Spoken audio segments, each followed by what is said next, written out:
Before installation, prepare the installation kit and the necessary tools. Check for any wires, cables, or other components where the canards will be mounted. Place the canards against the bumper. Place them on the bumper so that their entire surface is in contact with the bumper surface. There should be no gaps. Then, mark this location with masking tape. Mark the canard mounting locations on the bumper. Then, use screws to secure the canards to the bumper.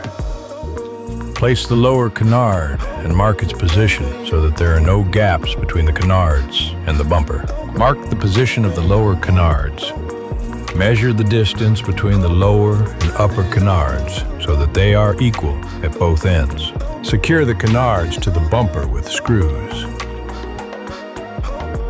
Remove the bumper from the car. Remove the canards. Use a drill to drill holes in the canard mounting locations. Then, place the canards on the bumper and insert mounting bolts with washers into the mounting holes. Place the nuts on the inside of the bumper and tighten the bolts securely. Mount the bumper to the car. Done.